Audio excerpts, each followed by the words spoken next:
Assalamualaikum warahmatullahi wabarakatuh. Eh, Bertemu lagi di pertemuan mata kuliah Drainase dan Sewer. Pada kesempatan kali ini saya ingin menjelaskan terkait penentuan arah aliran dan juga akumulasi dari debit suatu aliran saluran drainase.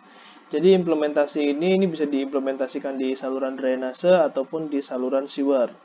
Kalau saluran drainase, kita bisa lihat biasanya dia akan berakhir di badan air atau di sungai atau di danau atau di laut dan lain sebagainya, pokoknya di aliran permukaan. Sedangkan untuk sewer, dia akan berakhir di WWTP atau IPAL komunal dan lain sebagainya. Nah, pada kesempatan kali ini yang ingin saya sampaikan adalah arah aliran, di mana arah aliran itu dia akan selalu menuju ke elevasi terendah, gitu. Jadi di dalam saluran drainase, ini saya ambil contohnya saluran drainase, elevasi yang akan menjadi arah aliran itu adalah elevasi terendah. Jika kita lihat di sini, elevasi terendah itu adalah di titik N ini atau di elevasi 175 meter di atas permukaan laut, 175 mdpl. Nah, otomatis ketika terjadi hujan, dia akan masuk ke saluran drainase ini dan terakumulasi ke titik ini. Jadi contohnya seperti ini, misalkan dari titik A dia akan mengalir ke titik B, dari titik B ke titik F, begitu juga dari titik E akan mengalir ke titik F, dari titik C akan ke titik D, akumulasi dari titik F ini akan ke titik D, dan dari titik D akan menuju ke titik dengan elevasi terendah.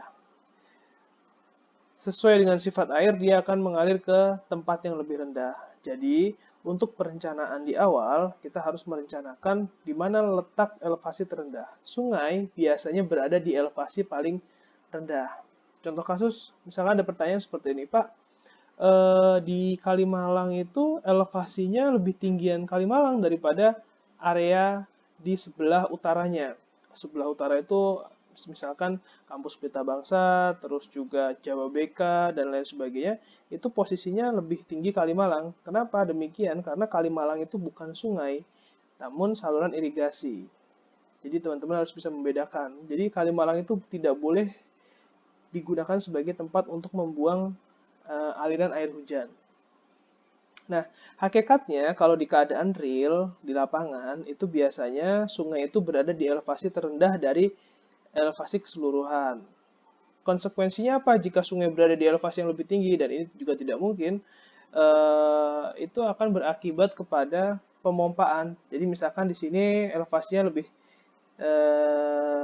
rendah daripada sungai, otomatis air kan harus dibuang ke sungai. Nah, ini berpotensi akan terjadi genangan, banjir, dan lain sebagainya.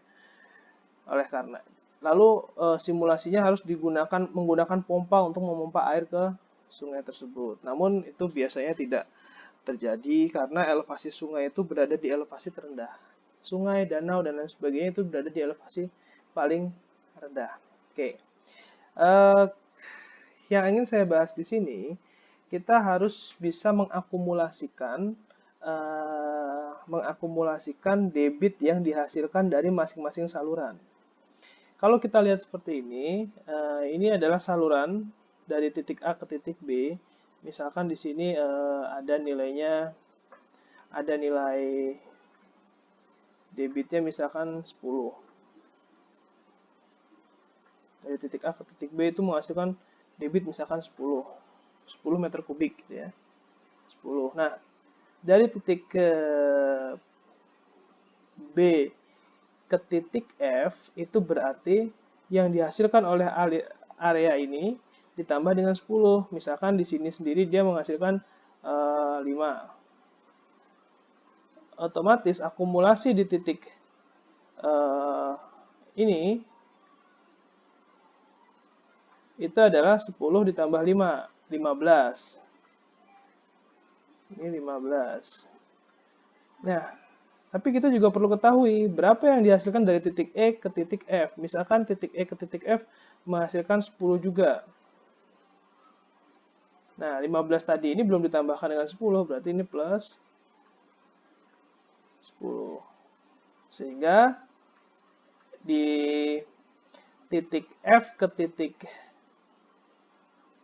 D ini debit yang dihasilkan sekitar 25.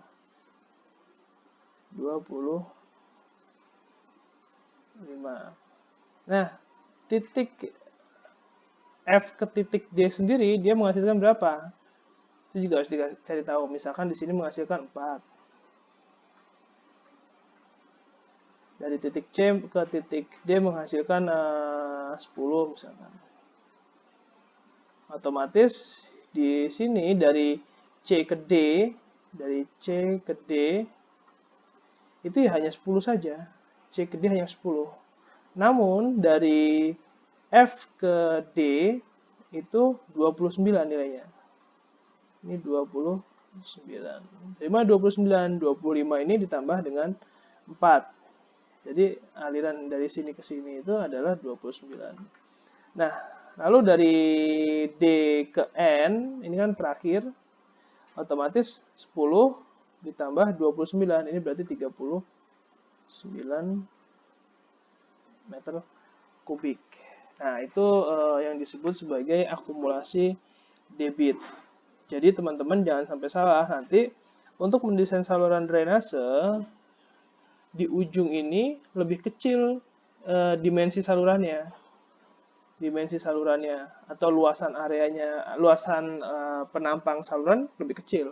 Berbeda dengan yang di titik akhir. Kalau saluran drainase, dan sewer itu di ujung hulu itu kecil, namun di hilir akan menjadi besar. Contoh teman-teman kalau melihat muara suatu sungai, muara sungai itu semakin mendekati laut, dia akan semakin besar karena air yang dialirkan melalui saluran tersebut adalah nilai akumulasinya. Gitu. Ini nanti kemungkinan akan keluar di UAS, teman-teman diperhatikan, difahami. Kalau masih belum paham bisa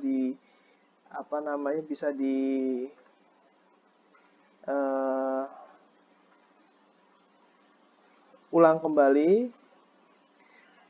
Kebanyakan kesalahan itu dia perhitungan dimensi ini ya hanya dimensi sesaat ini saja, tidak akumulatif. Sedangkan dimensi ini adalah dimensi akumulasi. Jadi sini itu ya dia hanya dia sendiri. Sumbernya dari mana? Sumbernya ya air yang masuk dari area-area ini. Area-area ini masuk ke sini. Nah, nanti dari titik 5 ke 25 ini ya ini. Makanya kemarin kalau kita mau mencari nilai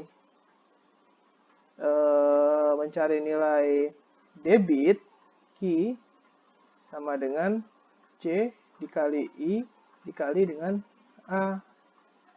C itu apa? Kemarin koefisien runoff. Jadi area ini koefisien runoff-nya seperti apa? Apakah area terbangun? Apakah area yang masih natural? Intensitas curah hujannya berapa? Terus luasannya berapa? Baru ketemu debit. Seperti itu, ini sudah kita bahas di pertemuan sebelumnya.